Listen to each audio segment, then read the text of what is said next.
오늘 저희는 좀 색다른 영어 학습법의 세계로 한번까지 들어가 볼까 합니다. 안재록 씨가 제시하는 들숨 호흡법 영어인데요. 혹시 들어보신 분 계실까요? 아, 네. 저도 좀 들어봤습니다. 그 들숨 호흡법이요. 네, 맞아요. 저희가 오늘 유튜브 채널 스포큰 잉여 앤 안재록의 들숨 호흡법 영어 여기에 올라온 여러 영상 자료들을 좀 살펴봤거든요. 이걸 바탕으로 해서 이 학습법이 도대체 어떤 아이디어에서 나왔고 또 뭘 주장하는 건지 좀 깊이 파헤쳐 보려고 합니다. 네, 좋은데요. 목표가 확실하네요. 그렇죠. 이번 탐구의 목표는 이 들숨 호흡법이라는 게 뭔지 그 실체를 좀 명확하게 이해해 보는 거예요. 어떤 원리를 내세우는지 또 어떤 효과가 있다고 하는지 그 핵심을 청취자 여러분께 잘 전달해 드리고 싶습니다. 이 접근법이 가진 좀 독특한 관점 이걸 제대로 한번 조명해 보자는 거죠. 네, 독특하긴 하더라고요. 핵심 주장이 이거예요. 영어 발음을 근본적으로 아주 근본적으로 개선하려면 우리가 숨 쉬는 방식 그러니까 호흡부터 바꿔야 한다. 심지어는 이 방법을 쓰면 원어민이랑 거의 똑같이 발음할 수 있게 된다. 이렇게까지 주장을 하는데요. 과연 어떤 이야기일지. 자, 본격적으로 탐구를 시작해 보죠. 네, 그 시작점부터가 상당히 흥미롭습니다. 보통 언어 학습, 특히 뭐 발음 교정이다 하면 혀 위치라던가 입 모양, 이런 조음기관 훈련을 생각하잖아요. 네, 그렇죠. 보통 그렇게들 하죠. 근데 이 방법은 그것보다 더 근원적인 것, 거의 뭐 생리적인 차원의 호흡 메커니즘에 딱 주목을 한다는 점에서 출발부터가 좀 독특해요. 우리가 숨 쉬는 방식이 외국어 발음에 그렇게나 결정적인 영향을 미친다, 이런 주장이니까요. 맞아요. 상당히 과감한 주장인데 그럼 이 방법을 만든 안재록 씨 이분은 어떤 배경을 가졌길래 이런 생각을 했을까요? 저희가 본 자료에 따르면 대학에서는 전자계산학을 전공하셨대요. 컴퓨터공학 쪽이요. 아, 의외네요. 언어학 쪽이 아니고요. 네. 그런데 졸업하고 군복무 마치고 미군 부대에서 근무를 하게 되면서 좀 중요한 전환점을 맞이했다고 합니다. 아하, 바로 그 미군 부대 근무 경험. 이게 이 호흡법의 어떤 시작점이 된 걸로 보이네요. 자료를 보면 그때 같이 일했던 미국인 동료들을 아주 유심히 관찰할 기회가 많았다고 하더라고요. 네, 그냥 뭐 영어를 잘한다, 못한다 이런 차원이 아니라 그렇죠. 그게 아니라 그 사람들이 말을 할 때 보이는 어떤 신체적인 특징들, 특히 호흡하는 방식, 여기에 주목하게 된 거죠. 네, 바로 여기서 안재록 씨가 포착했다고 주장하는 그 핵심적인 차이가 바로 들숨이랑 날숨입니다. 그분의 관찰에 따르면 미국인들은 대화할 때 숨을 들이마신 상태, 즉 들숨 상태에서 말을 시작하는 경향이 강하다는 거예요. 아, 들숨 상태에서요. 네. 반면에 한국인들은 보통 숨을 내쉬는 날숨 상태에서 말을 한다. 이거죠. 그 주장을 조금 더 풀어보면 이렇다는 거죠. 영상 자료에서는 이 호흡 방식의 차이 때문에 마치 그 주파수가 맞지 않는다 이런 표현을 쓰던데요. 아, 주파수요? 네, 그래서 소통에 미묘한 장벽이나 어려움이 생긴다 이렇게요. 근데 여기서 주파수라는 말이 뭐 음성학 전문 용어라기보다는 비유적인 표현이겠죠. 그렇죠. 안재록 씨가 이제 호흡 방식 차이 때문에 생기는 소리의 울림이나 전달 방식의 다름, 이게 마치 서로 다른 라디오 채널처럼 느껴져서 소통이 좀 매끄럽지 않다. 이걸 설명하려고 쓴 비유적 표현으로 보는 게 맞을 것 같아요. 중요한 건 그냥 발음 습관의 문제가 아니다. 이 근본적인 호흡 메커니즘의 차이가 영어 구사 능력, 특히 자연스러운 발음이나 리듬에 영향을 미치는 핵심 원인이다. 이렇게 진단한다는 점이죠. 와, 상당히 대담한 진단인데요. 그렇다면 안재록 씨가 제안하는 그 들숨 호흡법, 구체적으로 어떻게 하는 건지 궁금해지네요. 단계별로 설명이 돼 있죠? 네, 영상 자료들에서 직접 시연도 하면서 설명하는데요. 기본적인 단계는 비교적 명확합니다. 크게 보면 한 3단계 정도로 나눌 수 있을 것 같아요. 세 단계요? 네, 첫째는 숨을 평소보다 좀 깊게 들이마십니다. 그냥 쉬는 게 아니라 의식적으로 공기를 몸 안으로 충분히 채운다는 느낌으로요. 깊게 들이쉬고. 그 다음은요? 둘째 단계가 제가 보기엔 핵심인 것 같은데 숨을 들이마신 그 상태에서 아주 잠깐, 정말 찰나의 순간 동안 숨을 멈추는 겁니다. 이 멈춤, 이게 이 호흡법의 가장 중요한 포인트라고 계속 강조를 해요. 길게 참는 게 아니고요. 다음 단계로 넘어가기 전에 아주 짧게 딱 정지 상태를 만드는 거죠. 아, 깊게 들이쉬고, 잠깐 멈추고, 그리고 마지막 단계는 뭔가요? 마지막 3번째 단계는 그 멈춘 상태에서 숨을 아주 부드럽게 좀 통제하면서 내쉬기 시작하면서 동시에 말을 하는 겁니다. 숨을 확 내뱉는 게 아니고요. 마치 뭐랄까 악기 연주하듯이 숨을 조절하면서 소리를 낸다 이런 느낌에 좀 가까워요. 흥미롭네요. 숨을 깊게 들이쉰다, 잠깐 멈춘다, 부드럽게 내쉬면서 말한다. 혹시 영상에서 좀 구체적인 시연 같은 것도 보여주나요? 비교해서. 네, 아주 직접적으로 비교 시연하는 게 있습니다. 예를 들면 한국어 인사 있잖아요. 여러분 안녕하세요. 이걸 가지고 일반적인 날숨 방식이랑 제안하는 들숨 방식을 비교해서 들려줘요. 어떻게 다른데요? 날숨으로 말할 때는 여러분 안녕하세요. 약간 이렇게 소리가 좀 퍼지거나 늘어지는 느낌, 이렇게 시연을 하고요. 반면에 들숨 호흡법을 적용해서 말할 때는 여러분 안녕하세요. 이렇게 각 음절이 좀 더 명확하고 또렷하게 약간 힘있게 들리는 차이가 있다. 이렇게 설명하면서 보여줍니다. 물론 시연하는 분의 의도가 반영될 수는 있겠지만 호흡 방식의 차이가 소리의 질감의 변화를 준다는 걸 보여주려는 의도겠죠. 소리의 어떤 또렷함이나 힘이 달라진다? 이런 거군요. 자료에 보면 호흡 방식에 대한 부가적인 언급도 좀 있던데요. 여성은 주로 가슴으로 숨쉬는 흉식 호흡, 남성은 배로 숨쉬는 복식 호흡을 한다. 이런 내용 말이에요. 이게 들숨 호흡법이랑 어떤 관련이 있을까요? 그 부분은 그냥 일반적인 호흡 상식에 대한 언급 정도로 보입니다. 근데 안재록 씨는 흉식 호흡이든 복식 호흡이든 그 종류 자체가 중요한 게 아니라고 딱 선을 그어요. 그래요? 네. 어떤 방식으로 숨을 들이쉬든 간에 핵심은 아까 말씀드린 그 숨을 잠깐 멈추는 두 번째 단계, 이걸 반드시 거치는 거다. 이렇게 강조합니다. 이 짧은 멈춤이 일종의 준비 상태를 만들고 이게 뒤따르는 발성에 영향을 미쳐서 소리의 시작을 좀 명확하게 하고 또 그분이 여음 처리라고 표현하던데 소리의 울림이나 마무리 이런 걸 더 깔끔하게 만든다. 이게 그 이론의 골자예요. 아하. 그러니까 이 멈춤이라는 아주 짧은 순간이 발성 메커니즘 전체에 좀 긍정적인 변화를 일으키는 그런 스위치 역할을 한다. 이런 주장인 셈이죠. 그렇군요. 호흡 방식의 종류보다는 들숨 후 멈춤이라는 그 특정 행위가 핵심이다. 알겠습니다. 그렇다면 이 방법을 꾸준히 연습했을 때 구체적으로 어떤 효과를 기대할 수 있다고 주장하는지 이걸 좀 더 자세히 봐야겠네요. 역시 제일 매력적으로 들리는 건 발음 개선 효과겠죠? 맞습니다. 가장 전면에 내세우는 효과는 단연코 미국 원어민과 유사한 발음을 구사할 수 있게 된다. 이 점입니다.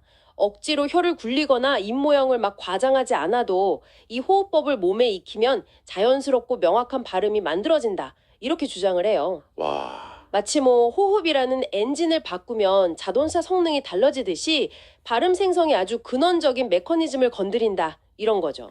단순히 발음만 좋아지는 게 아니라고도 하죠. 뭔가 다른 효과도 언급됐던 것 같은데요. 네, 또 다른 중요한 주장 중 하나가 시간 지연 극복이에요. 많은 한국인 학습자들이 영어를 말할 때 머릿속으로 먼저 한국어 문장을 생각하고 그걸 다시 영어로 번역하고 그 다음에 입으로 내뱉고 이 과정 때문에 시간이 좀 걸리고 부자연스러워지는 경향이 있잖아요. 네, 있죠. 저도 그럴 때 많아요. 근데 이 들숨 호흡법이 그 중간 과정을 단축시키거나 혹은 건너뛰는 데 도움을 준다는 겁니다. 뭐랄까 호흡을 통해서 영어 발화 모드로 더 빠르게 전환할 수 있게 된다. 이런 주장으로 해석할 수 있을 것 같아요. 와, 이 부분이 진짜 상당히 흥미로운데요.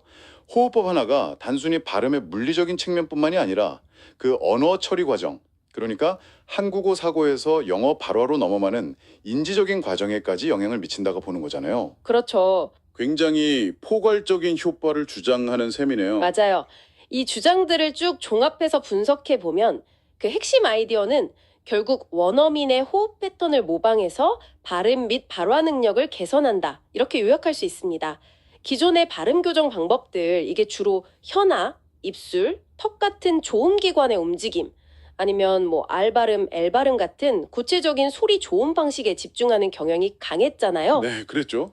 근데 이 방법은 그보다 훨씬 앞단계, 그러니까 소리를 만들어내는 에너지원인 호흡 자체를 조절함으로써 문제를 풀려고 하는 매우 좀 생리적이고 근원적인 접근 방식을 취한다는 점에서 독특한 거죠. 이걸 더 큰 그림과 연결해 보면 뭐랄까 운동선수가 기수훈련만 하는 게 아니라 기초 체력이랑 호흡 훈련을 통해서 경기력을 향상시키는 거, 여기에 비유할 수도 있을 것 같아요. 안재록 씨는 영어 발음에 있어서 그 기초 체력에 해당하는 게 바로 이 들숨 후 멈춤 호흡이다. 이렇게 보는 거죠. 아우, 비유가 아주 적절한데요. 그럼 실제로 이 호흡법을 적용해서 영어를 말하는 모습, 이것도 영상에서 볼 수 있나요? 어떤 예시들이 나오는지 궁금한데요. 네, 다양한 수준이랑 내용의 예시 문장들을 직접 시연하는 영상들이 여러 개 있습니다. 아주 기초적인 내용부터 시작하는데요. 예를 들어서 강아지를 좋아하는 아이들이나 영어를 처음 접하는 엄마들을 위한 교재 내용을 소개하는 영상이 있어요. 여기서는 Puppies like to play. 강아지들은 노는 것을 좋아해요. Puppies are waiting for food. 강아지들은 밥을 기다리고 있어요. 또 Puppies like to chew. 강아지들은 씹는 것을 좋아해요. 이런 아주 쉽고 반복적인 문장들 있잖아요. 네. 이런 것들을 이 들숨 호흡법으로 읽어주면서 방법을 설명합니다. 좀 천천히 각 단어를 명확하게 발음하려는 노력이 좀 보여요. 아, 쉬운 문장들로 시작해서 방법을 익히게 하는 거군요. 그럼 좀 더 길거나 좀 복잡한 문장 예시도 있나요? 그럼요. 일상적인 대화에서 쓰일 법한 문장 시연도 있습니다. 예를 들어서 Do you know a good recipe for homemade bread?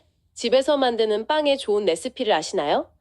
이런 질문을 들숨 호흡법으로 좀 자연스럽게 말하는 모습을 보여주기도 하고요. 더 나아가서 좀 어려운 단어라든가 긴 문장에도 적용하는 걸 보여줍니까? 네, 그렇습니다. 예를 들어서 allegation, 근거 없는 주장, 혐의, 이 단어 좀 어렵잖아요. 네, 어렵죠. 이 단어의 뜻이랑 발음을 설명하는 영상이 있는데요. 여기서는 Several of her patients have made allegations of professional misconduct against her. 그녀의 환자 중 몇몇이 그녀를 상대로 직무상 부정행위를 저질렀다는 주장을 제기해왔다. 와, 이거 상당히 길고 복잡한 문장이죠? 네, 기네요. 이 문장을 들숨 호흡법으로 발음하는 시연을 포함해요. 이때 좀 흥미로운 점은 이 단어의 영국식 발음, allegation 비슷하게, 이랑 미국식 발음, allegation 비슷하게 이 차이를 언급하면서 들숨 호흡법을 적용하면 자연스럽게 미국식 발음에 더 가까워진다 이런 뉘앙스를 좀 강하게 풍겨요. 호흡법 자체가 발음의 어떤 지역적 특성, 그러니까 미국식 영어까지 구현해 준다고 보는 것 같아요. 와, 호흡법이 특정 지역 영어 발음까지 연결된다. 이런 주장이군요. 또 다른 예시들도 있었죠? 전자책 관련 영상에서 다양한 문맥의 문장들을 다뤘다고요? 맞습니다. 전자책 출간을 알리는 영상에서는 이 호흡법의 적용 범위를 좀 더 넓게 보여주려는 것 같았어요. 다양한 종류의 문장들을 시연하는데요. 감사를 표현하는 좀 격식 있는 문장, 예를 들면 Take this as a token of my gratitude for all of your help. 당신의 모든 도움에 대한 제 감사의 표시로 이것을 받아주세요. 이런 표현도 나오고요. 오, 격식 있는 표현도요? 시사적인 내용도 다뤘다고요? 네, 튀르키예 지진 관련 뉴스 보도 내용을 인용하기도 합니다. A survivor was saved 228 hours after the quake. The first question she asked rescuers was, What day is it? 한 생존자가 지진 발생 228시간 만에 구조되었습니다. 그녀가 구조대원들에게 처음 물은 질문은 오늘이 무슨 요일이죠? 였습니다. 이런 실제 뉴스 기사에 나올 법한 문장을 읽으면서 긴박하거나 감정에 실린 내용도 이 호흡법으로 소화할 수 있다. 이걸 보여주려 한 것 같아요. 심지어 이탈리아의 전 총리 실비오 베를루스코니 사망 소식을 전하는 등 정치적인 내용까지 다루면서 사실상 어떤 종류의 영어 문장이든 이 들숨 호흡법으로 발음할 수 있다. 이걸 강조하려는 의도가 좀 엿보입니다. 와, 정말 폭넓은 예시들이네요. 짧고 쉬운 문장부터 길고 복잡한 뉴스 보도 내용까지 다 커버하는군요. 말씀하신 걸 종합해보면 이 방법이 단순히 특정 발음이나 문장 유형에만 효과적인 게 아니라 영어 발화 전반에 걸쳐서 적용될 수 있는 보편적인 원리다. 이렇게 주장하는 거군요. 정확합니다. 바로 그 점이 중요한 포인트예요. 특정 상황이나 문장 구조에 국한된 어떤 기법이 아니라 모든 영어 문장에 적용 가능한 근본적인 호흡 메커니즘의 병화다. 이렇게 제시하는 거죠. 그리고 이론 설명에만 그치는 게 아니라 학습자들이 실제로 연습할 수 있도록 구체적인 자료를 제공하려는 노력도 보여요. 예를 들면 페이스북 그룹에 한 300개 정도 연습 문장을 올려놓고 교재처럼 활용해라 이렇게 안내한다거나 직접 쓴 전자책을 통해서 더 체계적으로 연습할 수 있게 유도한다거나 학습의 어떤 실용적인 측면을 상당히 강조하고 있습니다. 네, 직접 해볼 수 있게. 그렇죠. 이론 배우고 직접 따라해 볼 수 있는 경로를 마련해 주려는 거죠. 자, 지금까지 저희가 살펴본 내용들, 안재록 씨의 배경, 들숨호흡법의 원리와 단계, 또 주장되는 효과, 그리고 다양한 적용 사례들까지 이 모든 것은 저희에게 제공된 유튜브 채널 스포크냉 영어 안재록의 들숨호흡법 영어의 영상 자료들에 근거하고 있음을 다시 한번 명확히 말씀드립니다. 저희의 역할은 이 자료들 속에 담긴 안재록 씨의 독특한 관점, 즉 호흡 방식의 의식적인 변화를 통해서 영어 발음을 획기적으로 개선할 수 있다는 그분의 주장을 청취자 여러분께 충실히 전달해 드리는 것입니다. 그렇습니다. 여기서 우리가 좀 명확히 인지해야 할 점은 이게 특정 개인이 자신의 경험, 그러니까 미군 부대 근무 시절에 동료 미국인들을 관찰하면서 얻은 어떤 통찰, 이걸 바탕으로 독자적으로 개발하고 제안하는 하나의 영어학습 방법론이라는 사실입니다. 언어학이나 음성학 분야에서 보편적으로 인정받거나 검증된 이론이라기보다는 개인의 독창적인 해석과 주장에 기반한 접근법이다. 이 점을 염두에 두는 것이 중요해요. 네, 맞아요. 하나의 방법론이라는 거. 네. 호흡 조절과 영어 발음 사이의 관계에 대한 그분의 독특한 이론과 가설을 제시하고 있는 것이죠. 네. 그 점을 유념하면서 이 방법을 바라보는 게 중요하겠네요. 자, 그럼 오늘 탐구한 내용 한번 정리를 해볼까요?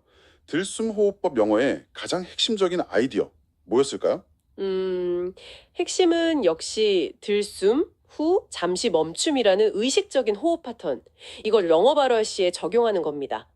숨을 들이쉬고 아주 짧게 멈춘 다음 그 숨을 부드럽게 내쉬면서 말을 시작하는 이 과정이 마치 악기의 울림통처럼 작용해서 미국 원어민의 발화와 유사한 리듬, 명료성, 그리고 소리의 울림, 그분이 여음철이라고 했죠.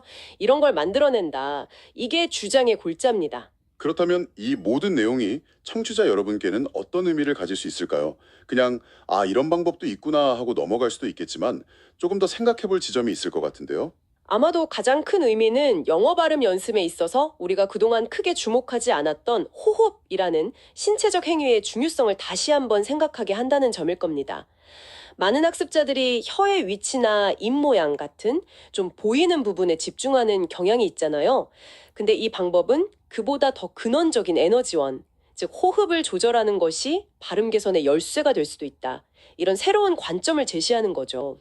네, 새로운 관점. 기존의 발음 연습 방식에 더해서 활용할 수 있는 또 다른 도구나 접근법이 될 가능성을 보여주는 거라고 생각해요. 새로운 관점의 제시 중요하네요. 근데 사실 호흡이랑 소리의 관계 자체는 아주 새로운 이야기는 아니지 않나요? 성악이나 이런 데서 중요하게 다루잖아요. 맞습니다. 호흡 조절과 발성 사이에 깊은 연관성.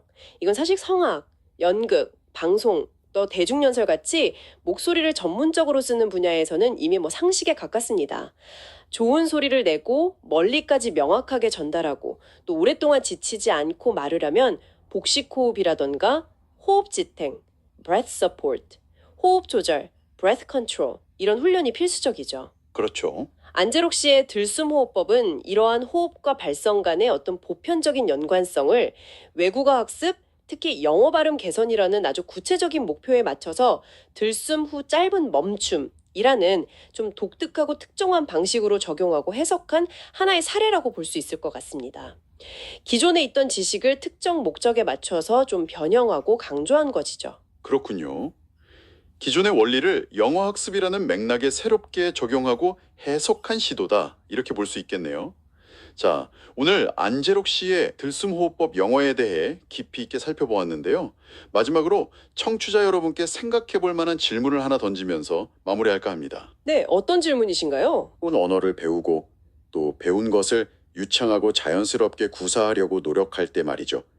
오늘 집중적으로 이야기 나눈 호흡뿐만 아니라 우리의 몸 전체, 예를 들면 말할 때의 자세, 얼굴 근육의 긴장도, 입 주변의 움직임, 심지어는 시선 처리 같은 이런 신체적인 측면들이요.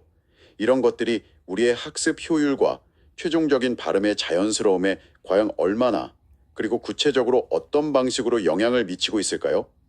혹시 우리는 언어 학습을 너무 머리로만, 그러니까 인지적인 과정으로만 접근하고 있었던 건 아닐까요? 말하기에 신체성이라고 할까요? 여기에 대해서 다시 한번 생각해 볼 기회가 되었으면 합니다. 청취자 여러분께서 각자의 언어학습 여정 속에서 한번 스스로 탐구해 보실 만한 그런 흥미로운 질문이 아닐까 싶네요.